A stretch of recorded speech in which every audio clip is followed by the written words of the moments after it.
مع العسر یسرا ان مع العسر یسرا، یسر کے ساتھ عسر ہے، عسر کے ساتھ یسر ہے. لیکن انسان نفسیاتی طور پر متاثر جو ہوتا ہے زیادہ، وہ تکلیف سے ہوتا ہے، دکھ سے ہوتا ہے. خوشی آتی ہے تو وہ ایسے گزر جاتی ہے، اس کا وقت کا بھی پتہ نہیں چلتا گزرتے ہوئے، بڑی تیزی کے ساتھ وقت گزر جاتا ہے. لیکن غم کا معاملہ ہو جائے تو ایک ایک لہجہ جو ہے وہ بڑا کٹھن ہو جاتا ہے، بڑی مشکل سے گزرتا ہے. تو انسان کے احساسات پر زیادہ جو اثر آتا ہے وہ دکھ کا آتا ہے. بعض فلسفے دنیا میں ایسے ہیں کہ جنہوں نے اس دکھ خاص طور پر جو حساس انسان اس کو محسوس کرتا ہے اس کے اعتبار سے یہ کہا ہے کہ دنیاوی زندگی میرا دکھ ہی دکھ ہے. آپ کو معلوم ہے کہ تعداد انسانوں کی بہت بڑی تعداد ہے جو بدھ مت کی پیروکار ہے، اور بدھ مت کا کلمہ طیبہ یہ ہے، یعنی یہ ان کا اصل الاصول ہے، جیسے ہمارے دین کا اصل الاصول ہے لا الہ الا اللہ محمد رسول اللہ، کلمہ طیبہ. ان کا جو کلمہ طیبہ ہے وہ یہ سروم دکھم، سب دکھ ہی دکھ ہے، سب مصیبت ہی مصیبت ہے.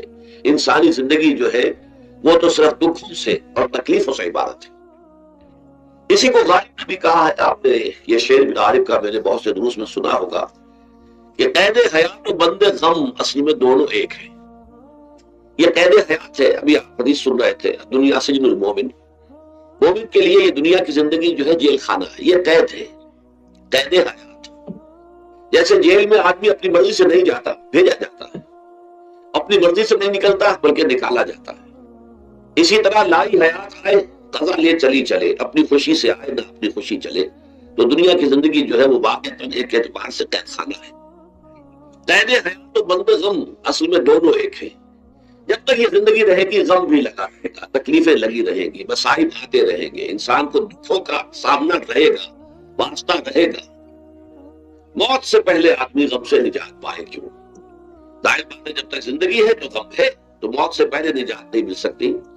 اگرچہ اس کے بعد کا اگلا مرحلہ جو ہے، جو حقیقت کو جاننے والے ہیں وہ تو جانتے ہیں کہ اس کے بعد تو غم کا بڑا کڑا مرحلہ آنے والا ہے. اب تو گھبرا کے یہ کہتے ہیں کہ مر جائیں گے، مر کے بھی چین نہ پایا تو کدھر جائیں گے. اگر اللہ ہمیں معاف فرمائے، اپنی رحمت اور مغفرت سے ہمیں ڈھانپ لے، جیسے کہ حضور نے فرمایا الا یتغمدنی ربی برحمتہ، حضور نے فرمایا کہ کوئی انسان بھی محض اپنے اعمال کی بنیاد پر جنت میں نہیں داخل ہو سکے گا جب تک کہ رحمت خداوندی دستگیری نہ کرے.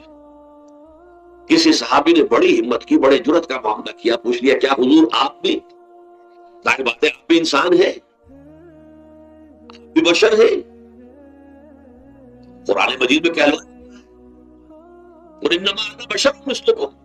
تو اگر آپ کہتے ہیں کوئی انسان جنت میں داخل نہیں ہو سکے گا محض اپنے اعمال کی بنیاد پر جب تک کہ رحمت خداوندی دستگیری نہ کرے، تو کیا آپ بھی اس قاعدہ کلیہ میں شامل ہیں؟